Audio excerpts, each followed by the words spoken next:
perjalanan kesini gimana tuh? Macet tadi, gua mau macet lo mana mencari mana? Macet di mana tuh? Lancar sih, kalau gue sih lancar ya lewat depan. Dari gua macet di Gajah Mada tadi. Oh di Gajah Mada. Ya sering macet sih di sana emang. Udah siap belum nih buat ngasih tahu tentang sejarah agama Buddha di Indonesia menurut kalian? Siap sekali. Siap, gua siap lah. Ayo. Oke, kita mulai ya. Gimana menurut kalian agama Buddha itu bisa masuk dan diterima di Indonesia? Oke, siapa? Baca deh. Hah? Oke. Jadi gini, awalnya nih mungkin bisa kita bentar ya. Awalnya tuh apa namanya? Abad kelima. Nah, ada tuh biksu sama apa? Pedagang. Nah, jadi mereka tuh masuk gara-gara apa? Via perdagangan ya kalau nggak salah. Nah, Pedagang itu kata-kata dari Tiongkok. Tiongkok. Dari Tiongkok Cina. Jadi ya pokoknya mereka akhirnya masuk ke perdagangan di abad kelima. Jadi penyebaran agama Buddha tuh dimulai pada saat itu. Oke. Terus menurut kalian nih, apa sih toleransi itu? Oh. Oke, menurut gua kalau toleransi Secara umum dulu aja. Oke. Kalau secara umum ya toleransi itu kurang lebih kayak kita misalnya ada agama lain nih lagi sholat ya apa azan gitu. Nah, saya gua sebagai agama lain tuh nggak boleh berisik, nggak boleh ganggu lah pokoknya orang lagi azan sholat gitu. Menurut gua gitu. Kalau menurut Felix gimana? Kurang lebih sama. Yang lebih utamanya sih ya toleransi itu saling menghargai aja. Iya. Terus toleransi itu menurut pengertiannya secara umum sama pengertiannya menurut sudut pandang agama Buddha ini sama atau beda? Sebenarnya nggak beda jauh. Nggak beda jauh ya.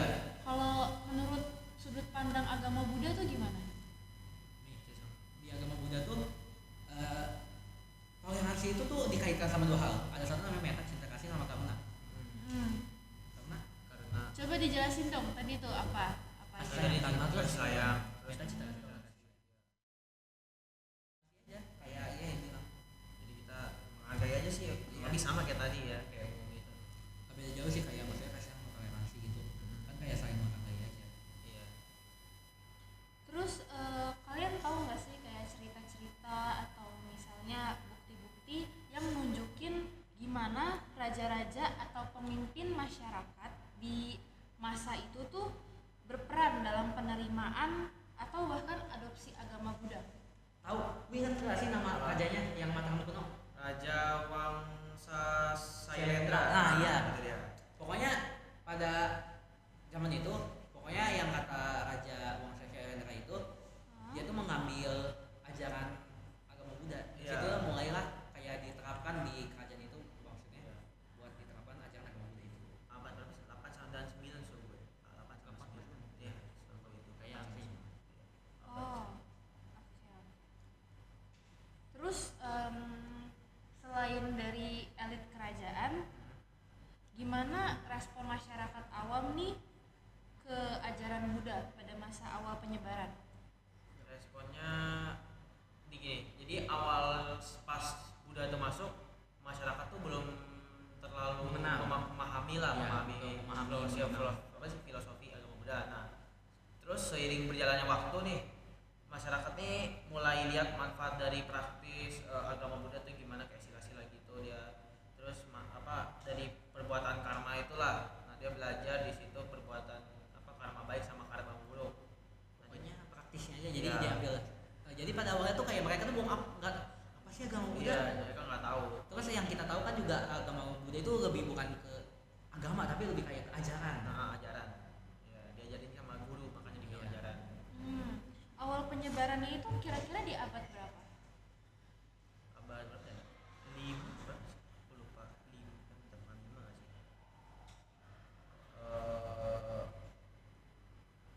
Seingat gua 5 ya. Seingat gua kayaknya 5 ya. 5. Maksudnya apanya? Soalnya Awal penyebaran agama Buddha itu kira-kira di iya, yang tadi kayak nomor satu kan kapan penyebaran di Indonesia kan. Kalau misalkan di Indonesia yang kita tahu itu kan di Indonesia nih, soalnya kita warga Indonesia kan. Iya. Kalau di Indonesia tuh abad kelima udah mulai gara-gara yang perdagangan tadi orang Tiongkok yang masuk ke Indonesia sama para praktisi biku yang berdatangan ke Indonesia. Menurut kalian nih, gimana agama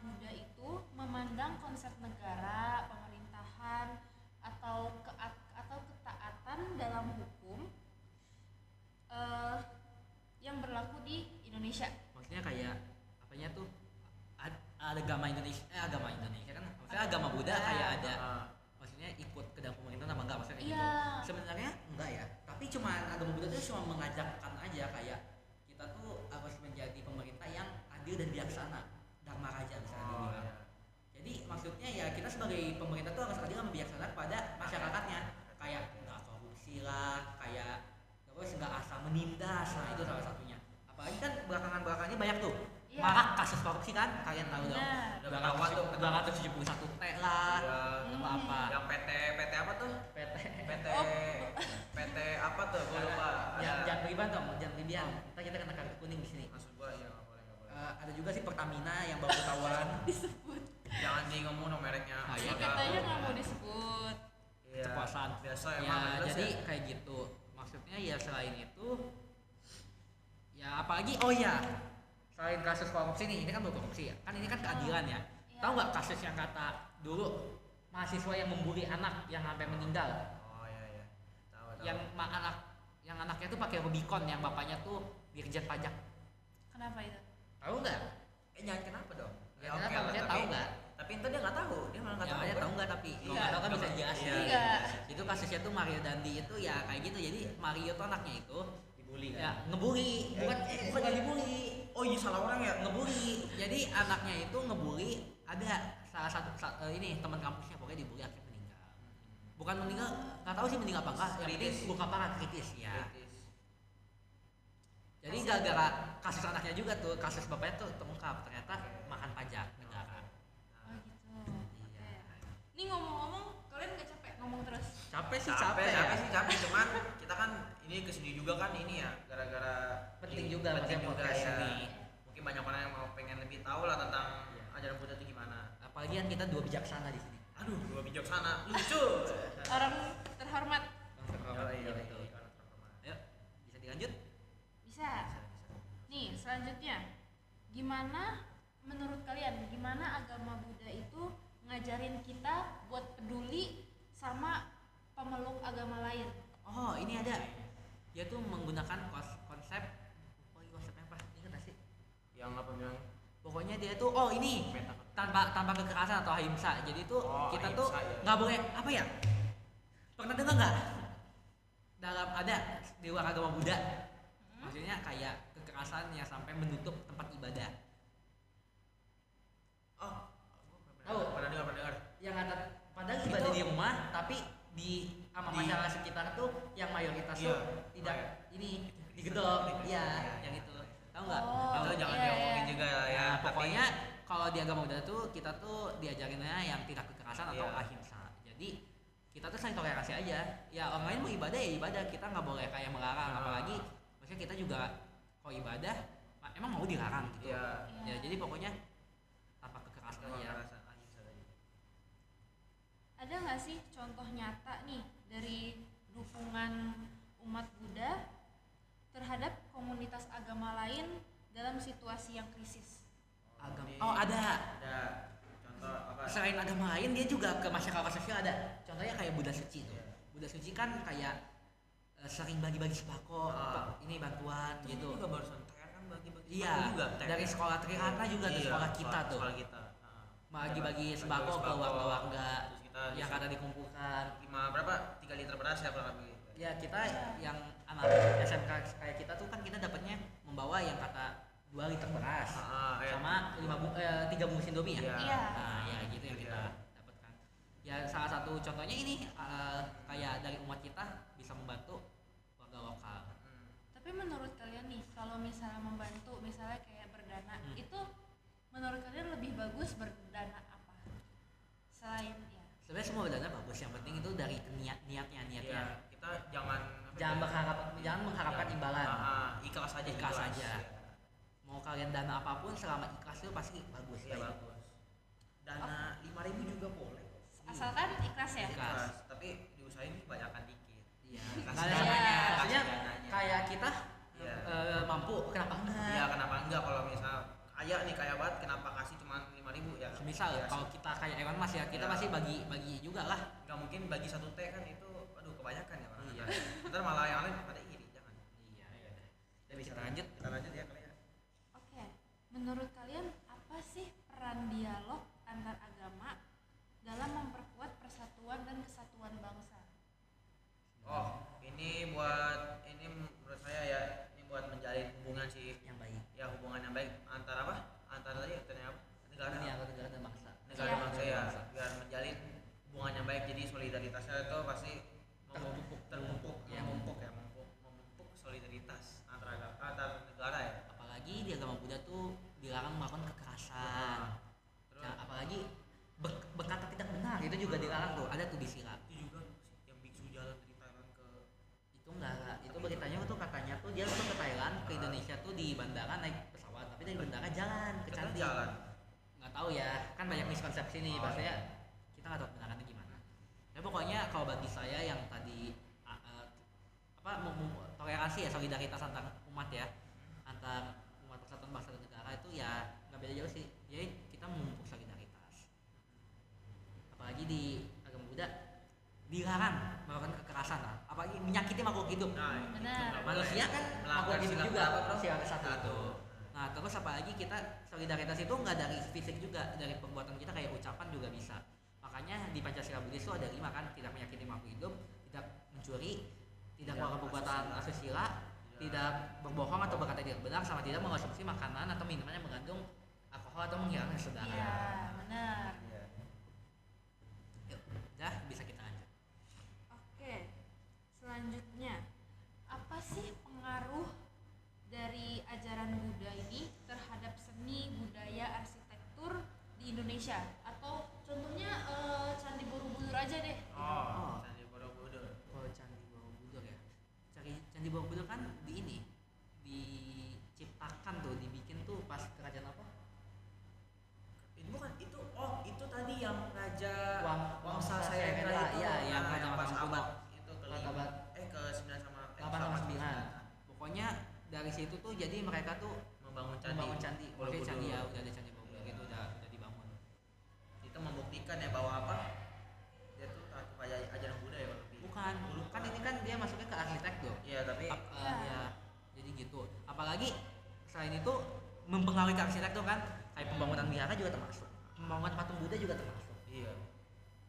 Ini di Indonesia ya? Iya. Oh, kalau di Indonesia sih kurang tahu banyak tentang patung, tapi kalau misalkan di luar Indonesia sih saya cukup tahu. Maksudnya kayak ada di Thailand tuh patung tidur, Iya. patung tidur yang gede. Terus yang di Malaysia juga ada patung berdiri yang kata ribuan tangga naik ke puncaknya. Kayaknya juga ada kayak. Ya, Dekat itu kan parkiran, dekat parkiran juga ada. itu wihara bos. Iya, wihara. Tapi kan Ini ada kan parkiran. ini Iya kan sih. yang kita ngomongin kan arsitektur, Lebih maksudnya ke agama patung Buddha. budayanya ya. Kalau seni sama budayanya? Kalau seni sih Seni sama budaya ya. budaya. Seninya itu gambar ya, lukis. Ya, lukisan bisa juga kayak Buddha di banyak. Buddha. Kalau bisa kita lihat di mana ya, di wihara ada banyak kan. Banyak. Wihara banyak. Dia juga masuk ke arsitektur itu. Kalau budaya sih apa ya, kalau budaya? Budaya ya, iya juga budaya tuh. Budaya tuh kayak bisa kita bilang kayak ini loh, kita menerapkan 5 sila itu kan termasuk budaya kita. Tidak melanggar dari 5 sila itu. Budaya yang harus kita lakukan. Apalagi bisa turun-menurun juga. Itu budaya yang udah dilakukan sama umat Buddha tuh Budaya dari itu dulu. apa? Dari pertama kali umat Buddha tuh udah melakukan itu. Gua tahu budayanya apa. Apa? Waisak, bro. Nah, itu juga tuh Waisak, Katina itu budaya deh. Iya, itu juga budaya kita kan. Kayak kita makan waisak, Iya. katina. Kalau mau simpelnya sih kita lakuin aja 5 sila itu. Iya, 5 sila tuh udah paling Soalnya gampang. itu budaya yang udah kita lakuin dari pertama-tama, tapi memang kitanya aja yang belum bisa menerapkannya dengan baik. Kita belum mendapat pencerahan lebih lengkap sih itu. Aduh. Iya. Gua- Maksudnya kayak kita tuh manusia bos. Iya, Kak. Masih ada salah. Iya, masih ada salah. Kita kalau kita Kalau terapin iya. ini lagi. Kayak kita nggak bisa bilang kita nggak pernah melanggar 5 sila. Iya, pasti pernah lah melanggar dari Berbohong salah satu. pernah dong. Berbohong pernah. Pernah dong. Pasti nggak mungkin nggak nggak ada pernah. orang nggak Iya. pernah bohong. Menyakiti makhluk hidup pernah dong. Nyamuk Pernah. aja kita Pasti. Bahkan tadi yang dibilang aja membunuh nyamuk, membunuh semut itu udah parah itu. Iya. Nah, Iya. Jadi ya gitu aja sih maksudnya. iya. Oke, bisa kita lanjutkan. Kalian nih tahu menurut kalian karuna itu apa? Karena itu kasih sayang, Iya, belas kasih. belas kasih. Nah, terus udah yang menurut kita kan karuna tuh yang kita tahu itu kasih belas kasih. Terus gimana konsepsi karuna ini diterapin dalam kehidupan sehari-hari oleh umat Buddha? Belas kasih dan kasih sayang sebenarnya simpel. Kita lagi jalan nih, misal lagi jalan, Iya. kita lihat ada orang yang memerlukan, kayak sifat belas kasih kita tuh tumbuh terpupuk, Kayak jadi kita bisa maksudnya punya niat buat ngebantu dia, itu bisa dibilang ya. Nah terus ya yang kayak si Nando bilang nih, kakek mau nyebrang, terus kita kasihan, wah kasihan nih, nggak ada yang mau nggak kasih ada yang jalan. mau, iya nggak ada yang mau kasih jalan, kita kayak nggak ada yang mau bantu juga, apalagi kan udah lansia ya. Kita Terus sebagai kita anak muda pokoknya udah bisa kayak belas kasih, Ya, belas kasih. terpupuk rasa belas kasih ke dia, kasih sayang ke dia, jadi kita bantu. Plus itu udah termasuk karma baik. Iya. Tapi semua hal yang dilakukan itu kita jangan mengharapkan Iya, imbalan. tapi nyaman apa imbalan. Iya. Gak mungkin kita minta kakeknya kan, aduh gak mungkin dong itu. Iya, nggak mungkin itu dong. itu Iya. perbuatannya udah Ini udah termasuk ke ini sih kakak buruk, soalnya kan niat kita dari awalnya kan bukan membantu dengan ikhlas, tapi Iya. membantu dengan berharapkan imbalan. Iya, kalau misalkan kita mikir kayak gitu, Iya. kalau misalkan kita mikir, aduh kita harus dapat Imbalan. imbalan nih gue bakal dapat pahala nih, bantu nih kayak gitu. Kan maksudnya enggak, kita tuh kayak berharap banget ada Iya. imbalannya, itu tuh udah masuk ke kakak buruk. Itu mah ini paling Apa tuh? Maling. Ini kalian mau minum gak nih? Waduh, boleh deh. Boleh sih. Boleh. Oke, bentar ya, diambilin dulu nih. Waduh. Lu penasaran nggak? Penasaran nih gua. Penasaran sih minum apa? hari Set ini? nih podcast seru banget. Buset. Ini kurang lebih buset. Bikin keren juga ya. Itu Aduh. berapa nih? Itu berapa? Kira-kira lu. Ini kan pernah lihat sih. Sejuta nyampe nggak? Wah, kurang tahu deh, soalnya nggak pernah Iya. pakai gitu. Nih, Apa nih? Susu. ini Ini apa nih? susu steril ekstrak buah zaitun. Mereknya apa kak? Di endorse nya nih. Ini kok kayak ini ya. Awalnya gua kira ini kayak susu orang buat orang hamil. Iya sih, bener. mirip sih, mirip. kan? Cuma Jadi ini bukan deh. kita di sponsornya nih kita ya? Enggak dong. Ya, Aduh, kalau di Jangan sponsor dikasih mah. lihat dong mereknya. Kelihatan. Ya, yuk bisa kita lanjut. Ya, jadi oke. Oke. Selanjutnya nih. Hubungan antara agama Buddha dan agama-agama lain yang ada sebelum kedatangannya di Indonesia. Oh. Jadi kayak agama kita tuh dulu nih, semua agama Buddha tuh ada agama, bukan agama. Dia tuh kayak ajaran lokal, jadi ajaran lokal gitu. Adanya animisme sama dinamisme. Di mana animisme itu menyembah leluhur, sedangkan dinamisme itu menyembah benda, bisa pohon apa. Jadi sebenarnya kalau hubungan sih ada sangkut pautnya, kayak kita bukan menyembah tapi lebih kayak apa yang ngomongnya ya? Bukan menyembah, bukan apa ya? Bahasa halusnya tuh bukan menyembah. Sembayang bukan sembayang. Ya pokoknya semacamnya lah. Doa. Nah pokoknya semacamnya kayak menyembah. Di agama Buddha kan juga kayak kita tuh bukan lebih menyembah, kayak kita melakukan ajarannya. Tapi sedangkan kalau agama lokal itu, lokal semua ada agama Buddha itu dia tuh menyembah. Animisme menyembah leluhur, dinamisme menyembah benda. Jadi gitu. Ini tuh kayak pelajaran pas masih sekolah banget gak sih? Iya, Iya. pernah diajarin pas SD, SMP kayak pernah deh. Animisme. Dinamisme. Iya. Dinamisme. Bahkan IPS gua aja ada dulu. Iya, Animisme. sama. Buset. Bukan itu doang, Gua kira itu cuma agama Buddha mungkin diajarin. bukan agama, dia itu lebih kayak kepercayaan masyarakat. Iya. Ini kalau ngomongin sekolah nih, ini kalian lagi ada kesibukan apa? Waduh. Satu-satu. Tadi kita sih main pergi ya, Tadi itu ini saya main pergi main main apa? Jangan. Pokoknya Ini, pergi lah sama pergi, teman-teman pokoknya ya. pergi bareng teman ke teman sekelas. Kalau lu gimana? Menurut lu? Lu maksudnya? Emang nggak ada sih, kosong. Nah, kosong. Wih, berarti lu orangnya nggak sibuk. Pengacara, Oh, pengacara. Apa tuh pengacara? pengangguran pengacara. Oke. Oke. Lucu banget orangnya emang ya. Iya dong, Ketawa gue. pelawak. Nih, gimana agama Buddha ini bisa beradaptasi dengan budaya lokal di Indonesia sampai akhirnya dia nih bisa diterima di Indonesia? Bener nggak sih agama Buddha itu pertama kali itu dikenalnya tuh di India. Maksudnya pertama kali itu Iya, yang paling pernah. di India. Nah, jadi kayak sih sebenarnya kalau misalkan emang pertama kali itu di India, harusnya perilaku sifat orang Indonesia kan dengan pas Indonesia agama Buddha masuk itu berarti kan masih membawa ajaran yang ada di India. Kalau misalkan kayak gitu harusnya Indonesia mengikuti ajarannya orang India dong, maksudnya kayak cara berperilakunya. Tapi kenyataannya enggak dong, beda kan. Iya, beda. Berarti kita bisa dari situ kita bisa lihat bahwa agama Buddha itu ngambil mengambil kebudayaan lokal lalu diterapkan, dimana berarti bukan kayak dari negara lain nih ajaran tersebut langsung berketiplak ke negara kita, jadi maksudnya ada adaptasi lagi dengan budaya lokal yang ada di negara tersebut. Nggak langsung ditelan mentah-mentah gitu ya? Enggak lah. Aus, minum dulu ya. Oke. Kan maksudnya kayak kita kalau nggak minum nggak menghargai banget dong. Iya. Ntar review juga rasanya apa. Nggak di endorse. Bukan, Ini- maksudnya review aja rasanya. Ini Nando nggak mau minum? Oh, start. Minum mana? Oh iya, deh, gue temenin lu Masa deh. masa gak barengan? Masa host kita nggak minum Lu sih? host minum dong. Lu aduh udah ngasih beginian masa lu nggak minum? Nggak enak dong kitanya Iya, dong. jadi- kalau minum Iya. beginian. Lu minum, gue minum.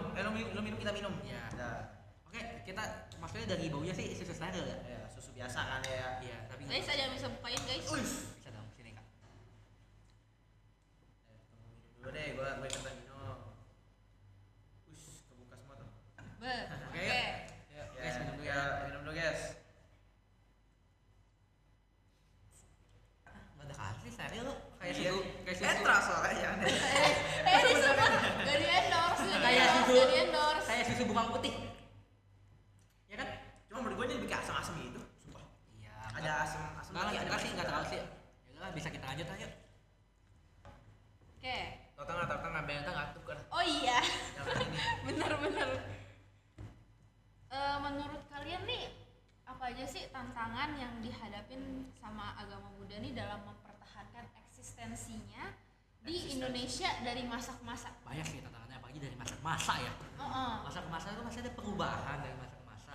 Pasti. Banyak sih. Kayak contohnya kayak misinterpretasi atau Bentar, apa? Ada telepon. Iya, orang sibuk nih. Apa? Orang sibuk. Ya, sambil kita nunggu dia, bisa lah kita ngomong dulu. Iya. Ini akhir-akhir ini lagi ngerjain apa? Sebenarnya nggak ngerjain sih, tapi udah mau masuk ujian aja, jadi mempersiapkan diri lah buat ujian. Sama sih, kayaknya sekarang ini lagi minggu-minggu orang-orang pada ujian ya. Iya. Kayak kita mulai tuh kita Senin udah mulai ujian. Sama sih, kebanyakan sekolah-sekolah itu hari Senin pasti udah mulai ujian. Tuh. Kalau kakaknya nih sebagai host ada kesibukan apa nih? Lagi sama sih, lagi mempersiapkan diri buat kayak misalnya belajar-belajar buat ujian. Apalagi kan ini ujian kelulusan ya, jadi kalau nggak belajar yang bener, waduh, takutnya ngeri nggak lulus.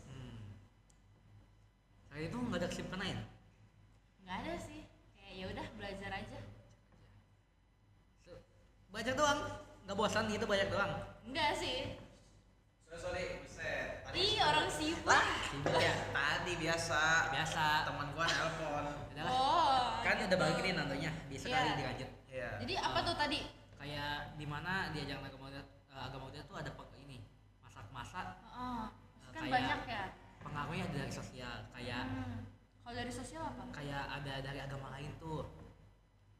Yang tadi kita Iya. tadi kita bahas, ada pengaruh dari agama lain yang kayak intoleransi lah bisa bilang nggak? Intoleransi. Ya. Terus kedua tuh kayak ada miskonsepsi dari ajarannya. Apalagi kan kayak ajaran agama itu kan terbuka. Terbuka pada siapapun. Iya. Apalagi pendapat orang ke orang, apalagi dari satu orang ke orang itu pasti apa ya? Iya. Kadang beda-beda juga Iya. pengertiannya. Soalnya kan setiap orang tuh kan Punya apa ya? pendapat Iya, masing-masing. pendapat masing-masing. Iya, jadi bisa dibilang kayak gitu lah. Banyak lagi sekarang. Ajaran Buddha tuh bisa dicek di buku Parita banyak, terus di Iya. website juga ada. Tapi banyak. sayangnya tuh agama Buddha Iya. tuh masih belum terlalu terekspos aja maksudnya. Bukan kayak nggak terlalu gimana bilangnya ya. Kayak masih agak sulit kalau misalkan kita searching online Iya. gitu. Nggak Nggak- segampang itu, nggak nggak segampang Iya. agama lain. Iya. Benar sih. Jadi kita harus benar-benar mencarinya tuh mendalam banget. Menurut kalian nih, gimana sih umat Buddha ini di Indonesia nih saling berkontribusi dalam menjaga kerukunan antar umat beragama di era sekarang nih, di era yang modern? Modern tuh kayak teknologi nih, teknologi Oh. digital. Umat Buddha tuh bisa kita kayak bikin forum-forum kayak kayak forum blog. forum buat bisa apa ya? Tiket waisak bisa dibilang nggak sih? Maksudnya Pokoknya dia bikin forum lah. Contoh simpelnya tuh kayak blog, kayak forum kuesioner gitu. Iya. Pokoknya banyak yang bisa dilakuin cara kita ini loh, membagikan ajaran kita, info kita, iya. cara agar kita menjadi rukun dengan agama lain. Iya. Pokoknya bisa agama Buddha sih bisa dibikin dengan blog gitu, forum-forum gitu lah. Bisa. Nih, oke, last ya. Oke. Wah, Gimana sih? sebelumnya kalian ini tahu kan meta? Tahu. Tahu Cinta dong, kasih. cinta Oke. kasih. Nah, menurut kalian nih gimana sih konsep meta ini nih dapat diterapkan dalam toleransi agama Buddha? Meta cinta kasih ya, kita nggak membunuh dong ya tuh. Itu Paling termasuk gampang. meta cinta kasih. Tidak yang kita makhluk hidup Iya, contohnya. udah paling gampang itu. Nah, terus secara simpelnya tuh cinta kasih antar umat beragama. Menyayangi semua makhluk hidup. Jadi itu nggak hanya ke orang, Nggak hanya ke umat kita doang, tapi maksudnya ke orang lain Orang atau ke kita. umat lain yang memiliki beda ajaran, beda agama dengan kita tuh bisa kita hargai, toleransi, bisa sayang juga. Jadi nggak cuman umat kita doang harus kita hargai, ya, bisa ke umat lain juga. ya, bisa ke bahkan hewan aja bisa kita Iya. ini. Itu karena cinta kasih. Kita- Tumbuhan juga bisa nggak sih? tumbuhan. Waduh. Dalam agama Buddha tuh tumbuhan tuh bukan termasuk makhluk Oh. hidup kan? Ya soalnya Ini nggak ada akal, tidak berakal. Tidak berakal, iya sih. Oke. Terus sih gitu aja Kak. Iya. Udah selesai. Selesai sih. Iya. Ya. Oke. Nih sebelumnya terima kasih karena kalian udah menyempatkan waktu nih, apalagi Nando nih tadi abis dapat telepon nih. Sibuk biasa. Sibuk ya, aduh Biasa. kayaknya udah nih buat datang ke sini aja nih harus cari Cari waktu celah, kosong. iya. Iya. Di antara kesibukannya nih. Iya dong. Aduh, soalnya akhir-akhir ini Emang tadi kenapa ditelepon? biasa temen ngajak ini. Kapan? Ada bisnis. Ngajak begini nih, mau lihat nggak? Ngajak. Tangannya. Selesai podcast ya? Selesai podcast. Berarti abis ini langsung pergi dong. Terus abis ini bareng teman dulu naik Grab, langsung pergi. Padat ya jadwalnya ya. Padat hari ini jadwalnya padat. Buat Biasa Jangan ada bola. ada 9 bola ntar. kasih tutup hati dah Iya, iya kalau bola hitamnya masuk kalah gua ntar. Menang dong. Kalah lah. Oh, Kan. bola kuning 9. Hmm. Ya gitu. Ya jadi Oke. kalau kayak gitu sih. Iya. Kira-kira nih kesimpulannya apa nih dari Oh. pembahasan kita? Ya sebenarnya dari pembahasan kita tuh kita cuma kayak menyampaikan Ya. Informasi. informasi Lebih tentang yang kita toleransi tahu, ya. dari pandangan agama Buddha ke dunia luar. Ah. Ada pesan-pesan juga nggak nih buat yang Waduh. nonton? Wah banyak sih, bukan nggak banyak sih, satu aja. Oke. Yang penting toleransi sesama umat manusia. Gua harap kalian